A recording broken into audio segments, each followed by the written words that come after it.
Salve, salve, meus manos e minhas minas. Tamo junto, mais um podcast Visão de Quebrada, certo? Hoje estamos aqui com a professora Andréia, de Educação Física, que vai contar um pouco da sua trajetória aí, do seu momento aí, que fez a história da sua trajetória mudar e ter uma visão diferenciada. Conte um pouco para nós, como foi a sua trajetória? De vida? De vida, de vida. Então vamos lá.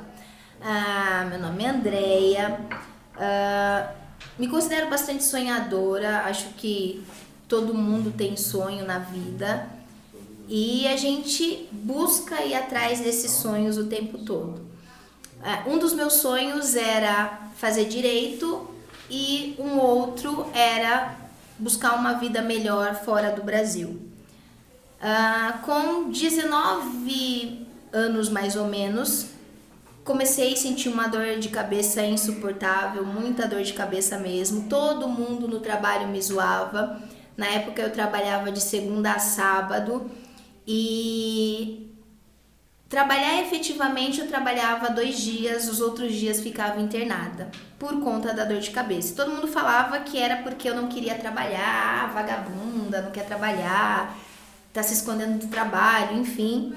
E depois de longos 3 anos na busca de saber o que era essa dor de cabeça, eu fazia um curso técnico de lazer e recreação e nesse curso a gente precisava fazer visitas práticas para pôr em prática o que a gente aprendia no curso.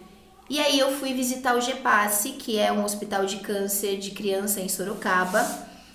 E quando chegou lá, tive até que fazer uma pequena terapia para conseguir olhar para as crianças, porque as crianças não tinham sobrancelha, todas roxinhas, sem cílio, e para mim aquilo era muito chocante porque era criança. Nós que somos adultos, a gente tem mania de falar por que Deus está fazendo isso com a gente. Mas criança, a gente vai falar o quê? Não tem o que falar. E passei por esse tratamento psicológico, digamos assim, e consegui fazer efetivamente o que eu fui fazer, que era brincar com as crianças. Chegando lá, eu vi que quem eram os doentes eram os pais e não as crianças. As crianças eram crianças de verdade, elas brincavam, mesmo cheia de acesso, mesmo toda roxa, mesmo com o nariz sangrando às vezes, elas brincavam. Elas estavam ali para brincar, para viver. E já os adultos que as acompanhavam, os pais, enfim, eles evitavam esse contato aqui, ó. Eles não olhavam no olho das pessoas, a gente chegava perto, eles se esquivavam. Mas me chamou a atenção que de todas as crianças que estavam lá, e tinham várias crianças, uma estava acompanhada por um pai. E ele foi o único que foi receptivo a gente. E aí a gente chegou até ele e foi perguntar, né? Porque ele estava com uma menininha de colo e ela estava com uma cicatriz gigantesca na cabeça. E a gente perguntou o que ela tinha.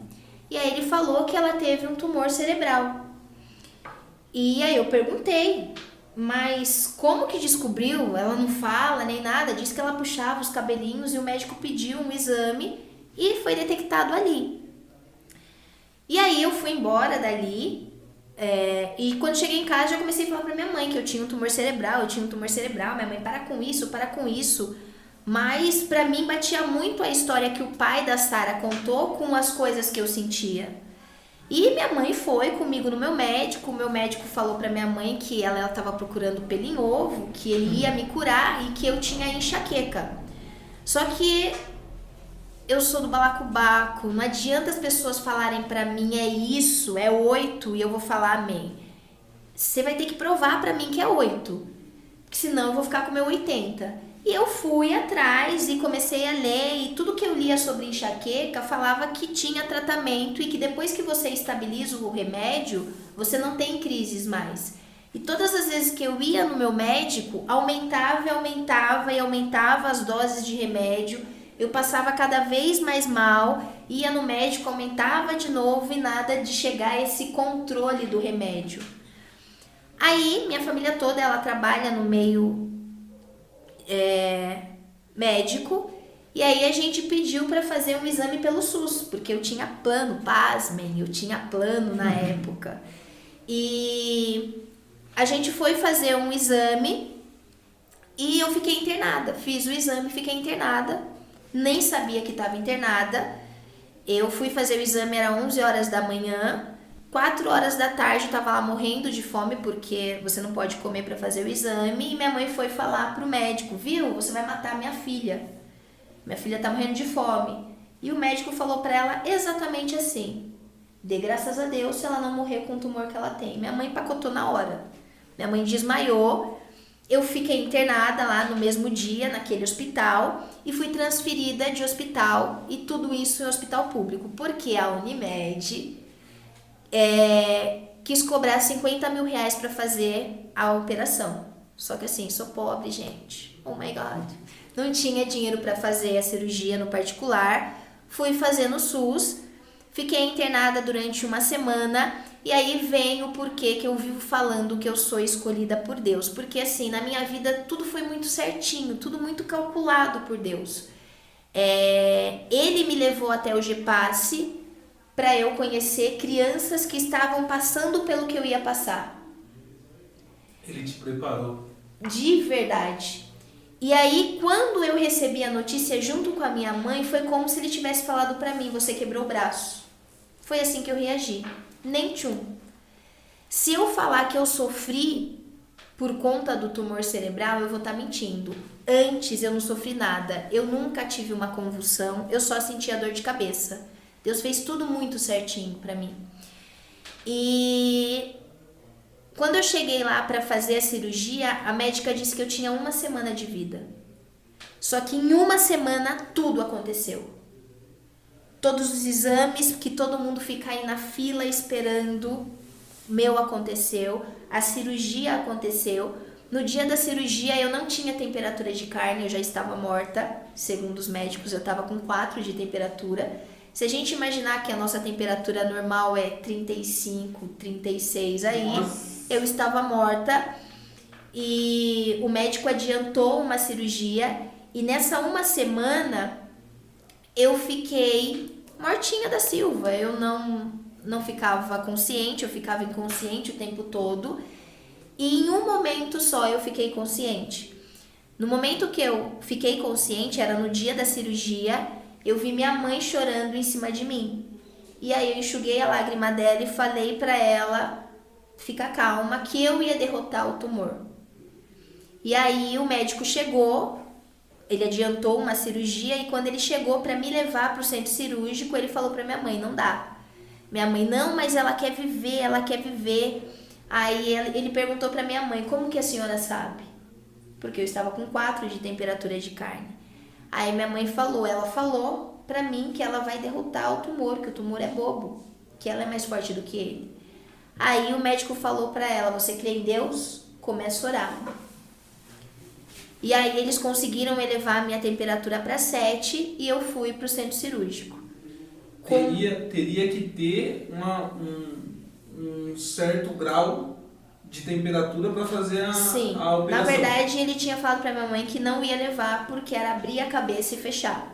Porque temperatura corporal já não tinha mais, já estava morta, segundo Entendi. A questão, assim, as funções estavam acontecendo. Segundo os médicos, Sim, né? A medicina não teria mais Na verdade, assim, o coração estava batendo, o cérebro estava funcionando, mas temperatura de carne não existia. Então, por conta da temperatura, segundo eles, era abrir e fechar o crânio, mais nada. Porque eu não iria resistir. No meio da cirurgia, eu tive 2 paradas cardíacas, voltei sozinha. Eu lembro do médico falando, eu conto uma experiência que eles chamam de EQM. Eu conto porque me contaram, porque eu não lembro. Mas foi assim, no meio da cirurgia, eu não estava respirando. E eu escutava o médico falando, Andréia, respira, você tá acordada. Andréia, respira, você tá acordada. E eu não conseguia falar pra ele que eu não conseguia respirar. Eu tava entubada e eu achava que, cheia na neura, né, cheia de medicamentos, eu achava que o médico era até gay. porque a voz era de um gay falando comigo. Tava lenta. E aí, quando eles iam fazer o choque, eu voltei. Voltei da parada cardíaca, sem nada. Quando eu saí do centro cirúrgico, eu vi minha mãe, eu dei um tchauzinho, era a única que eu lembrava, eu não lembrava de mais nada. E aí eu fiquei 7 dias na UTI. Normalmente quando a gente opera a cabeça, você fica 5 dias na UTI. Porque depois de 5 dias a sua cabeça incha muito, você fica irreconhecível, o olho fica preto.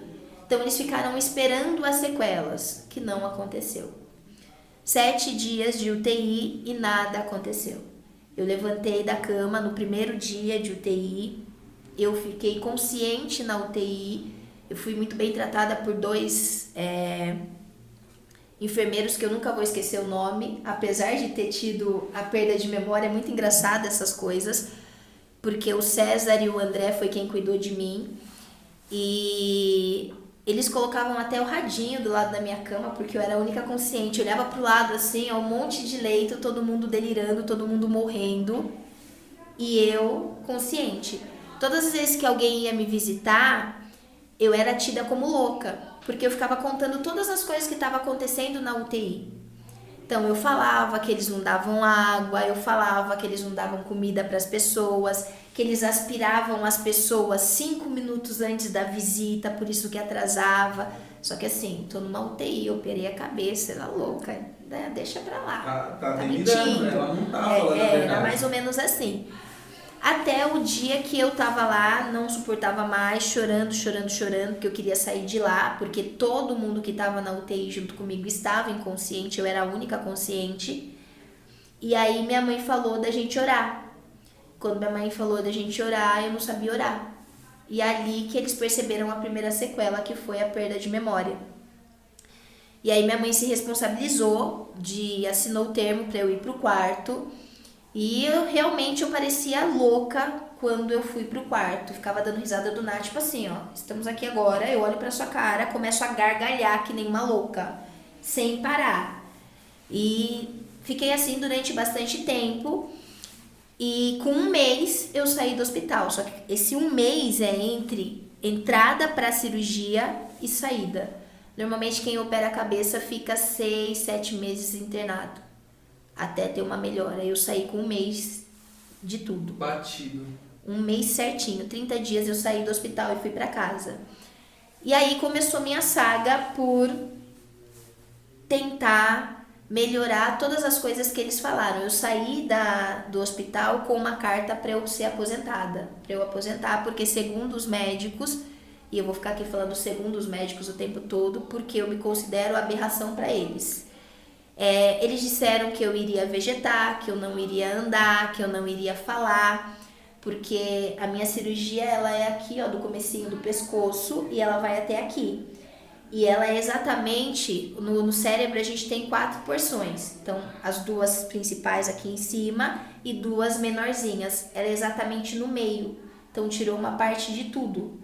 E toda a passagem foi reconstruída. Ela pegou um pedacinho de cada. Sim, e ainda tem um pedacinho aqui que eu faço o controle, mas ele não evolui. Mas assim, ela teoricamente, né? Teoricamente, porque comigo não aconteceu. Era para eu ter dano na coordenação motora, dano no equilíbrio, na memória que eu tenho, na fala. Em todas as partes era para eu ter um dano, porque tá exatamente na junção. O tumor, ele tava tipo aqui no meio, assim, ó. E aí é na junção, quando tira, pegou uma parte de tudo. Então, em tudo era pra eu ter sequela. Então, por isso eles deram a carta falando que era pra eu aposentar. Só que eu sou do contra. E acho que, assim, quem rege nossa vida é Deus.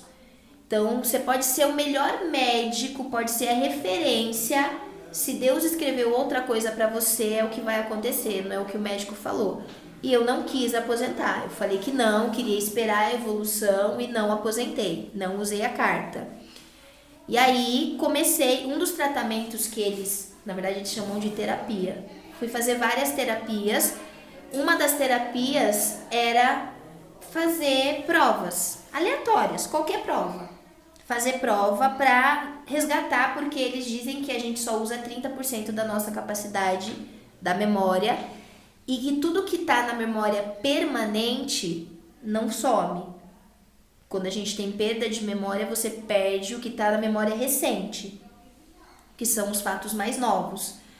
Então, que estava lá e que eu tinha que trabalhar isso. Então, eu comecei, fazia um monte de prova, fui fazer prova da USP. Meu Deus, quando eu sentei lá, gente, eu nunca entrei na escola. Eu não conseguia ler uma palavra do que estava escrito lá. Chutei tudo, porque eu não conseguia ler, eu não entendia nada. Meu primeiro celular veio por conta disso, porque minha mãe me monitorava, porque eu saía de casa e não sabia voltar para casa. E foram longos 5 anos trabalhando assim. No 5º ano de terapia, eu falei que eu ia fazer o Enem. E aí eu fui fazer o Enem. Me inscrevi, como todo mundo, me inscrevi ainda por aquelas cotas lá para não pagar, porque era caro, não posso gastar dinheiro. E me inscrevi e fui fazer. Fiz o Enem e aí eu ganhei uma bolsa de 50% para direito, que era o meu sonho. Eu queria fazer direito. Sonho. Sim. Isso daí é o primeiro sonho. Sim, o sonho em relação à profissão. Certo. Digamos assim. Porque na verdade eu queria sair do Brasil. Eu não queria morar aqui no Brasil, eu queria sair para fora, porque eu penso que o Brasil, a gente é muito atrasado em relação a muitas coisas. Então eu queria sair para fora do Brasil. E isso ia acontecer no ano que eu operei. Uhum. No ano que eu operei em agosto. Em dezembro eu embarcava para os Estados Unidos. E já tinha tudo certo, intercâmbio, todas as coisas certinhas, trabalho, estava tudo certo. Mas é aquela coisa, a gente faz um plano, Deus faz outro. Tudo isso em cima da profissão que você desejava, direito. Ia cursar direito, iria para fora? Não, eu ia para fora antes de cursar direito. Exatamente para quando eu voltasse já estar mais preparada para fazer direito, já ser fluente em outro idioma, enfim. Ia buscar um fundamento melhor, no caso. Para chegar mais preparada aqui.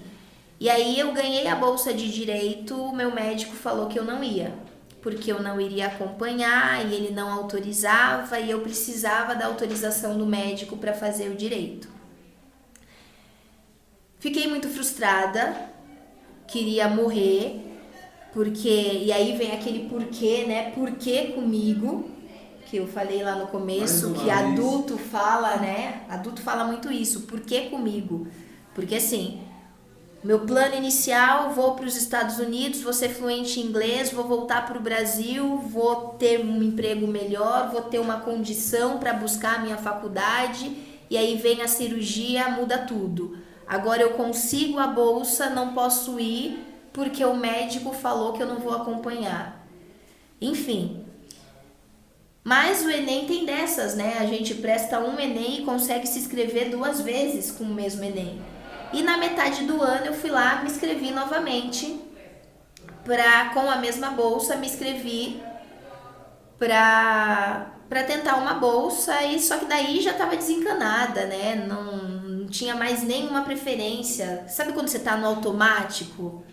Tô lá no automático, porque assim, o que eu queria era direito, eu queria ser promotora, queria falar inglês, e de tudo que voltou, consegui que várias coisas voltassem, meu inglês não voltou.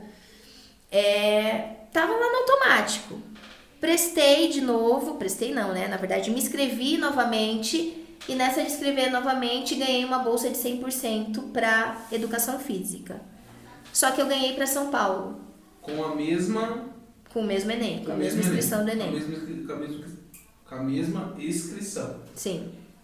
Isso daí para você vir estudar aqui em São Paulo? Sim. Eu morava em Mairinque. E a primeira vez que eu ganhei era para estudar em Sorocaba. Certo. Era na Uniso, se eu não me engano. E aí a segunda vez eu ganhei para um campus em São Paulo. Capital.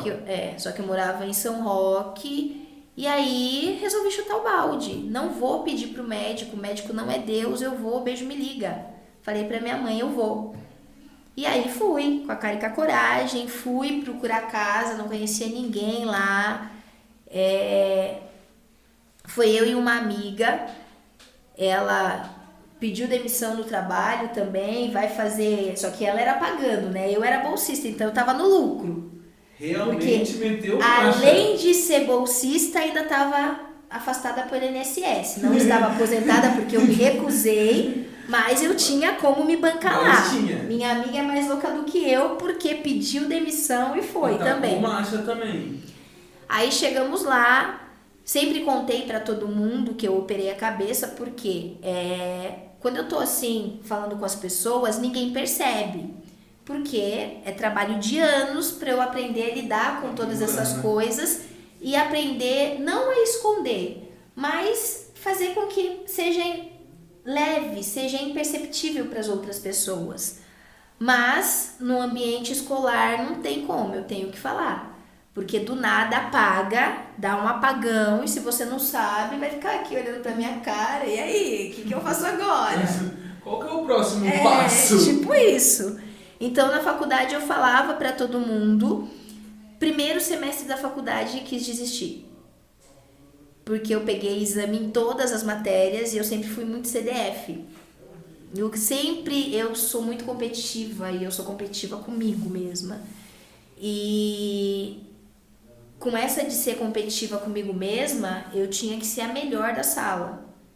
E aí as minhas notas todas lindas, só que tem uma bendita de uma prova que você faz e cai todas as notas. Peguei exame em tudo.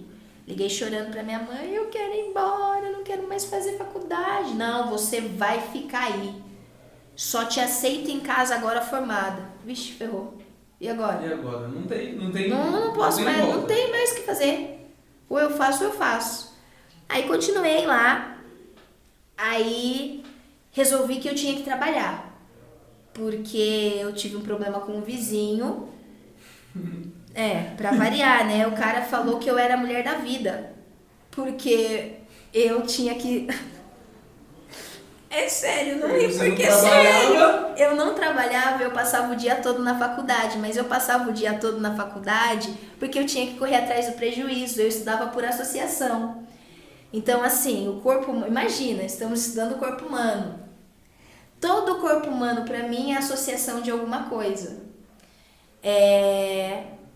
Por exemplo, o sacro, que é esse osso que a gente tem aqui. Não, o sacro tá atrás. Aqui é Ó, como é a memória. Não, vou ter que falar do sacro, mas eu vou falar uma coisa engraçada que eu não queria. O sacro é um ossinho que é o que sai da coluna e vai até lá mesmo onde você tá pensando. Eu chamava de cu da galinha. Então, no meu caderno era escrito cu da galinha. Não era escrito sacro. O nome... Todos os nomes dos ossos era associação de alguma coisa. Esse osso aqui, que agora eu esqueci, era a asa da borboleta. Então, todo o corpo humano foi estudado por associação.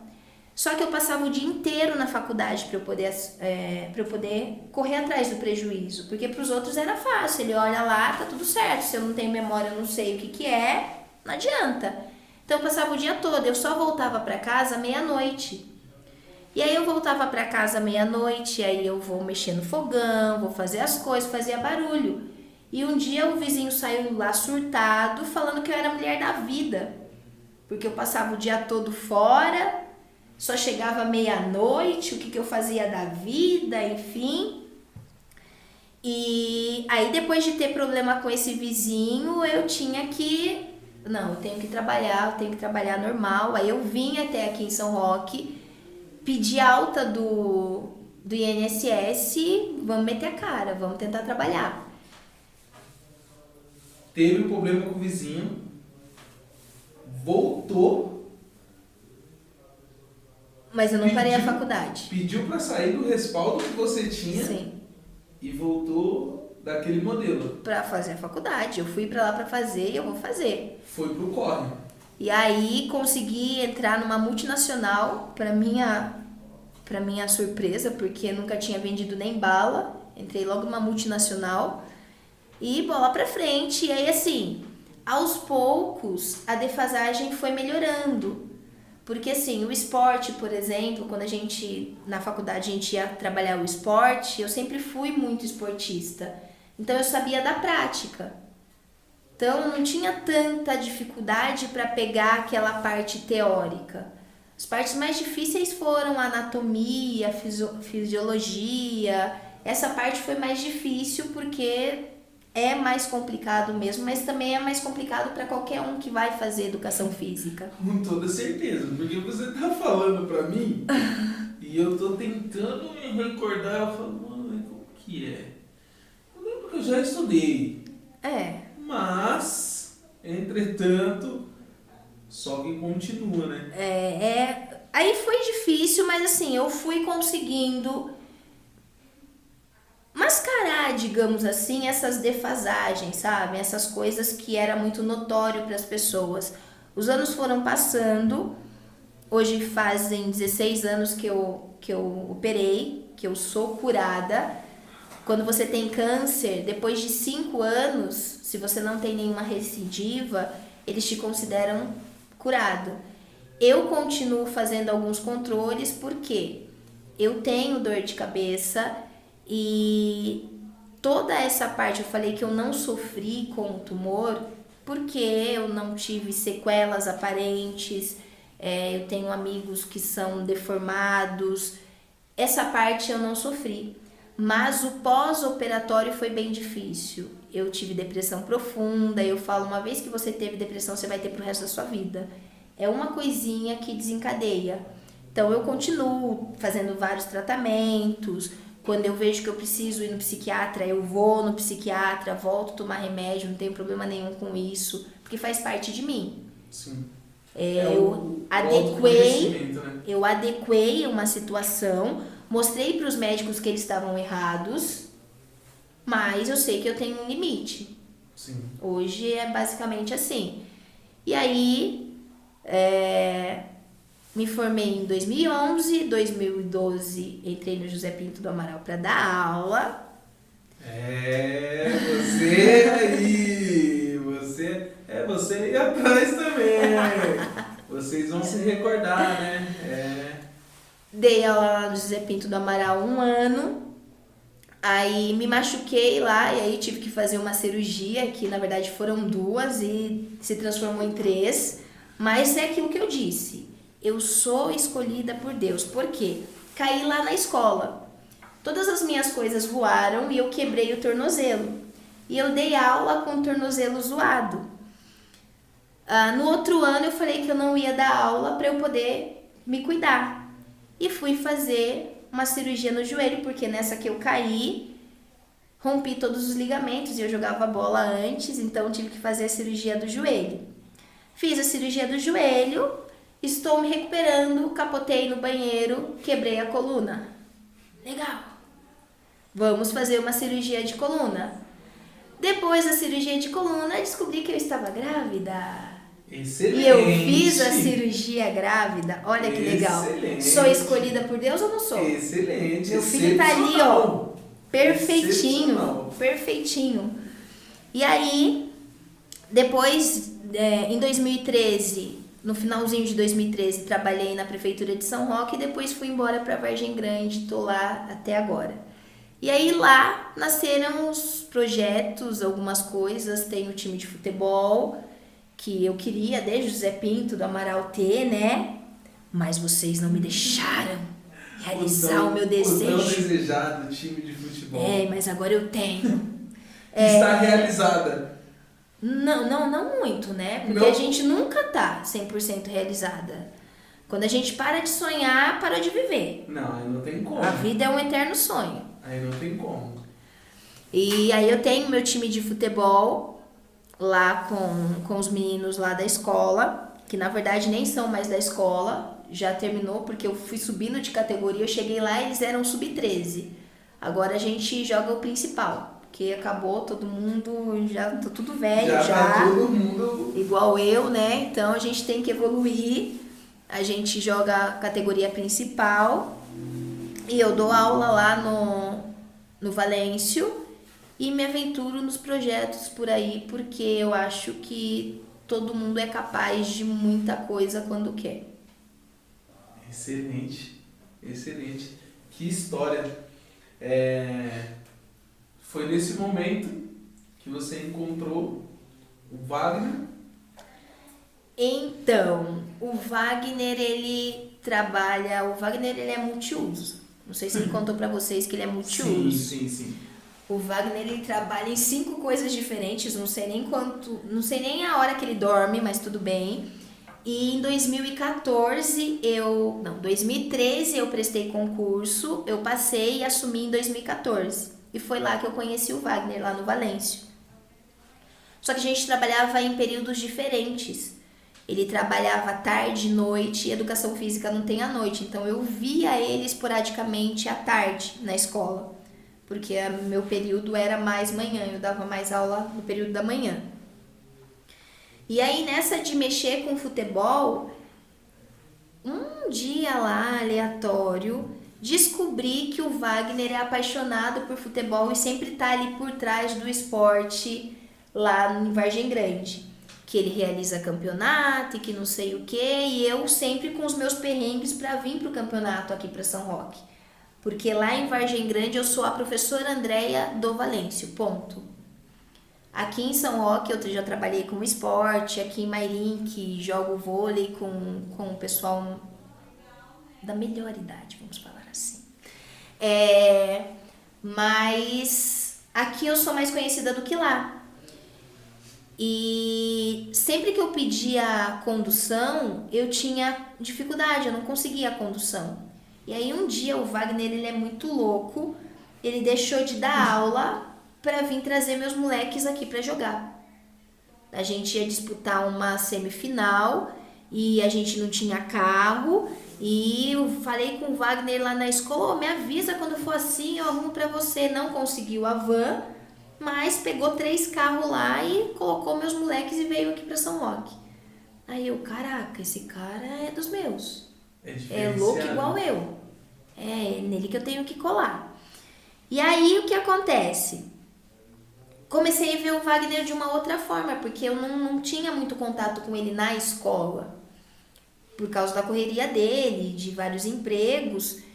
E aí, o que acontece? A gente viu que as nossas ideias batiam em relação ao futebol, ele se predisponibilizou a, quando eu precisasse, poder contar com ele, mas eu ainda tinha a minha ressalva. Não é legal, não sou tão amiga assim do cara, vou ficar pedindo, o que a mulher do cara vai achar, que não sei o quê, e fiquei na minha. Aí veio uma questão política lá em Vargem Grande que deu um bafafá, um Deus nos acuda. Ele me chamou para ir num programa de rádio lá e aí deu uma confusão. Não sei se ele contou aqui. Ele não contou aqui, mas eu já fiquei sabendo. Então, deu uma confusão enorme porque no meu entendimento eu sou só a professora Andréia lá.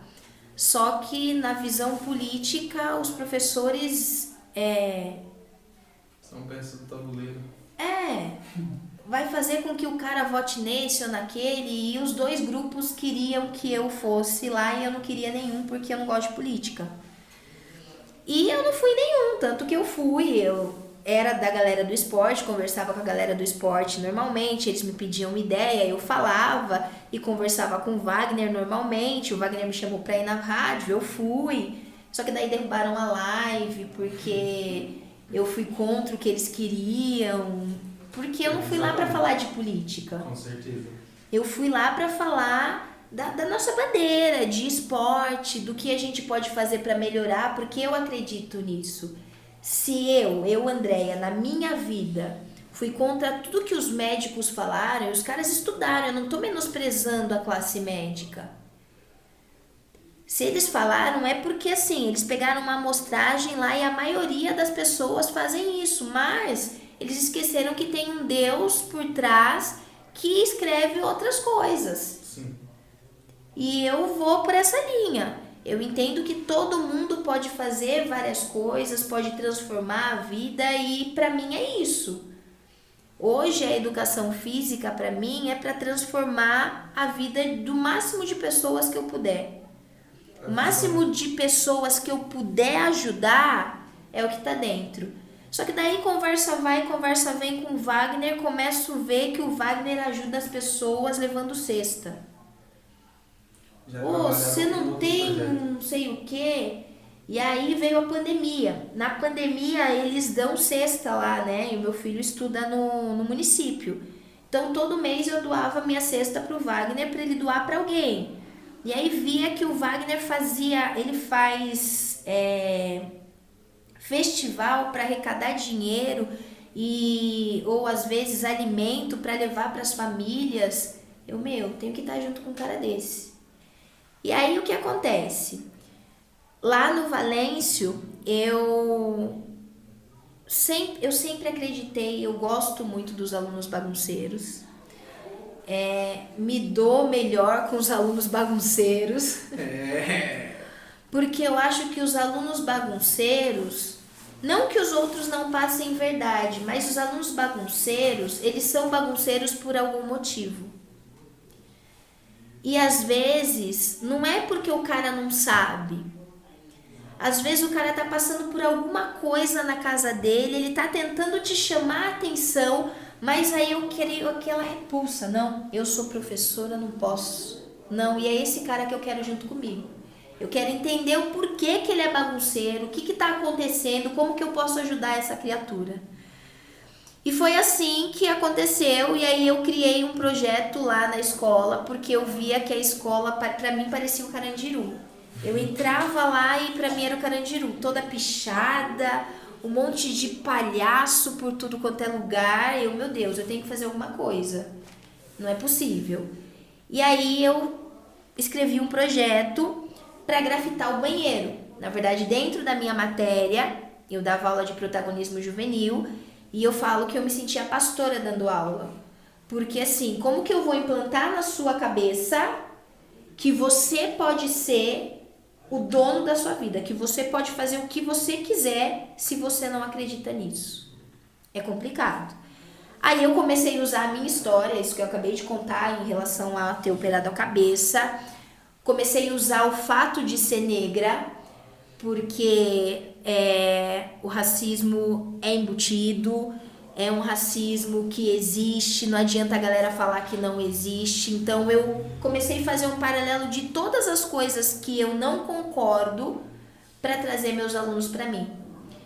E de falar que, por exemplo, eu sou negra, mas eu nasci com um pezinho ali, para estar nas páginas policiais, para fazer parte da minoria, mas não, eu escolhi não fazer parte da minoria.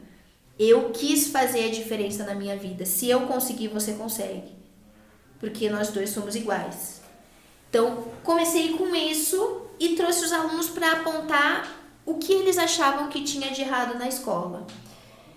E aí eles foram apontando, a gente encheu a lousa de várias coisas. E aí eu fui explicando para eles, aqui dá pra gente agir, aqui não dá, aqui não dá.